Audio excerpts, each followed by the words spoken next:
And now it's my pleasure to introduce Marie Bosser, who will be talking about learning and teaching English in Beyoğlu. She has a degree from the École Normale in Paris.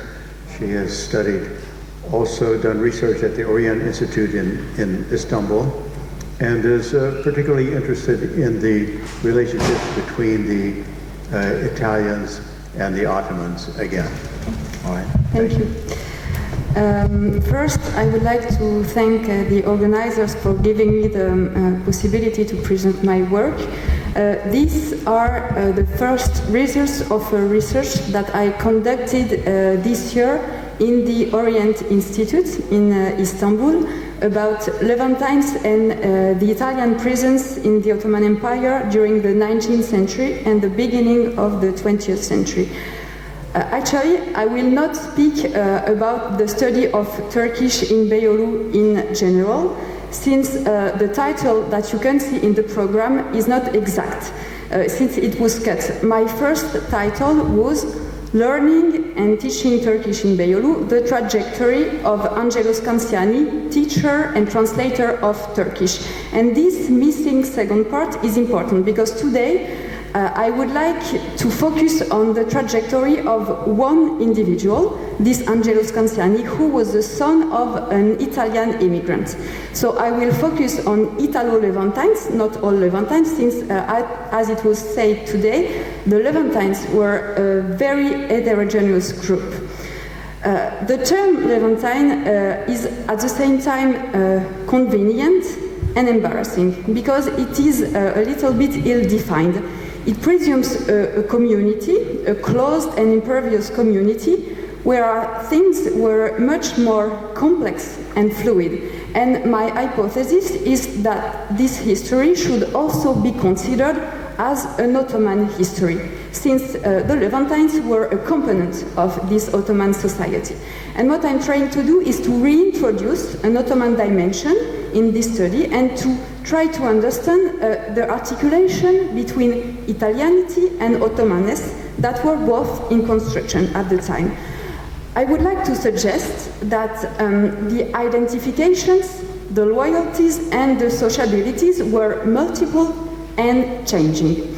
And I will illustrate this through a topic, the question of the study of Turkish in the Italian state schools. So first, I will explain that Angelos Kansiani's trajectory was an Italo-Ottoman trajectory. Then I will focus on the professional mobility of the teachers of Turkish, and then explain the question of the possibility of this, which is the training in languages. Angelos Kansiani was born in Istanbul in 1868. He was the son of a patriot exile from Lombardy who participated in the 48th revolution. So this is a little bit the same case that the Selveris explained by Miguel this morning. Kansiani studied at Galatasaray High School, and this point is very important, I will explain later. And in the 1890s, he worked as a teacher of Turkish in the Italian State School of Istanbul that were mainly located in Beyoğlu. Indeed, in this decade, Italy launched a very ambitious policy of schooling abroad. This was part of a broader project that was an answer to the strong movement of Italian immigration, but this is also a response to the very aggressive educational policy led by other European countries in the Ottoman Empire, and which center was Beyoğlu. In the Italian schools, and this was a peculiarity of the Italian system, a great importance was given to the study of local languages, among which Turkish. But Turkish had a special status, since it was at the same time the language of the administration of the state and a local language among others, Greek, Armenian, and so on. Why was Turkish part of this syllabus? First, it aimed at giving to young Italians some tools for everyday life and for a series of professions in business, administration, and so on. But it also aimed at attracting an Ottoman audience in order to create a very strong links with this population with Italy. And actually, the Italian in these schools were a minority.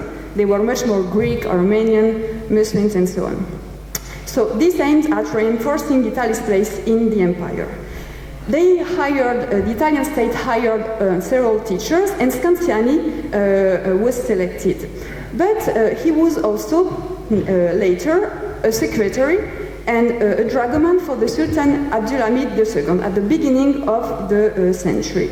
And from time to time, he worked as a translator for the Italian embassy as well. So Scanziani was at the service of both the Italian and the Ottoman states.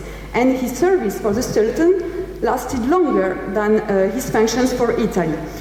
And this position was strategical since the job of dragoman required a great confidence from the authorities' part. Both employers were satisfied with Scanziani's service, and a good way of observing that is the decorations awarded by the two governments. Scanziani was considered by Italian authorities as an excellent representative of Italianity. In 1902, the Italian Council suggested to give him a decoration for, I quote, his hard work for Italianity in his special discipline, as proved by his grammar of the Turkish language for Italians. Indeed, Scanziani was the author of a grammar of Turkish and of the textbooks, both written in Italian. Since there were new classes, there was a need of new tools in Italian language. And these books were used in all the Italian schools. So, for the Italian, Scanziani's contribution to Italianity was specifically related to an aspect of his Ottoman culture. But it was very well integrated in the Italian local society, since he was a member of the Società Operaia Italiana, described this morning, just as his father and his brother. But Angelo Scanziani was also awarded by the Italian state, by the Ottoman state. Even before he received an Italian decoration, he had already several Ottoman decorations, and he acceded to the Osmaniye and Mejiliye orders, and maybe there was a kind of competition of both states to secure the loyalty of their agents. So, a great professional mobility, and this professional mobility and the diversity of services was not exceptional. This is my second point. Angelo Scanziani's trajectory is not unique in the Ottoman society, and it can be compared with the other teachers of Turkish in the Italian schools of the Ottoman Empire. I studied it in a series, so there were 21 people during 20 years. The teachers were Italians from the Ottoman Empire or Ottoman of all possible ethno-confessional origins. My first example is Giorgio Primi, who replaced Scanziani in Istanbul, in Beyoğlu, for a while in the 90s. He stopped working for these Italian schools when he was hired at the Ottoman Public Debt, which was a financial key institution in the empire, and he's changed his job because the salary was better, and he was in charge of a numerous family. My second example is Enrico Comaschi from Merzifon in Anatolia, who studied in the Rüşdiye, an Ottoman school in Tokat, and then in Galatasaray High School as well. And before teaching Turkish in the Technical Commercial School of Scutari, he worked in the Ottoman Ministry of Public Works. He was a lawyer in the Turkish tribunal and a dragoman for an Austrian consulate. So these positions were multiple, and so were the authorities for which these teachers could work. The main explanation of these frequent changes was socio-economic, because the salary of the teacher was very low, and they worked in several schools. So this was a very tiring job. And people changed jobs according to financial considerations, and very often economic convenience or career strategies came before any kind of political opinion or loyalty to a supposed mother country or to a community. This was made possible by several factors that can explain this contribution. This will be my last point.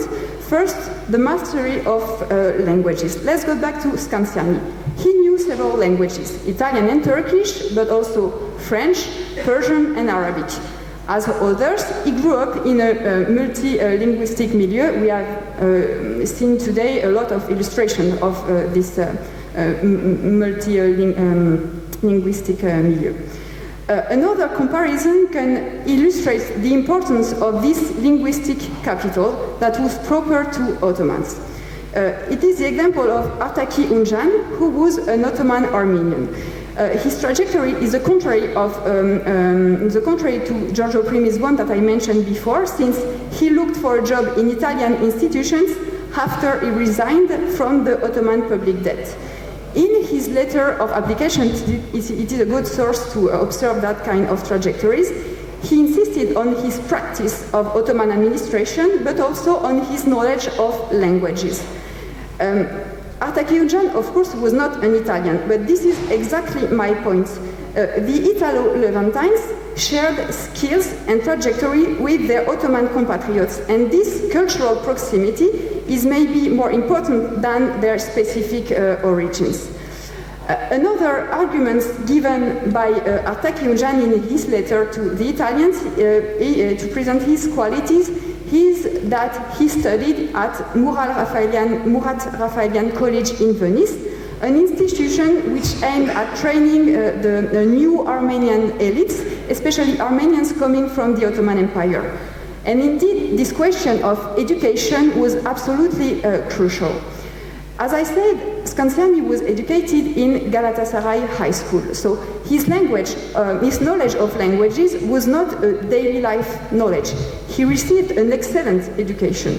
Galatasaray High School was a very important institution for the late Ottoman Empire and for its modernization. I use this term even if it is quite criticized by the historians.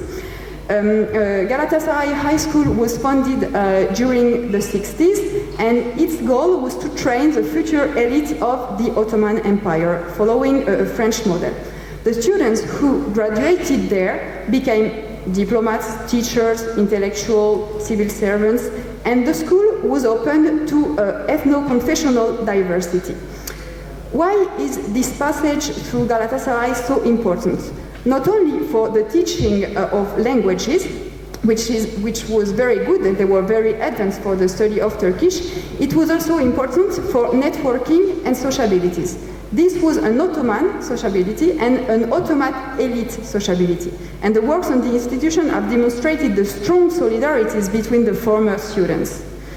Now, I would like to come back to the question of the Turkish grammar written by Scanziani, for which he deserved an award according to the Italian Council, and to the question of the meaning of this kind of production in Scanziani's professional trajectory.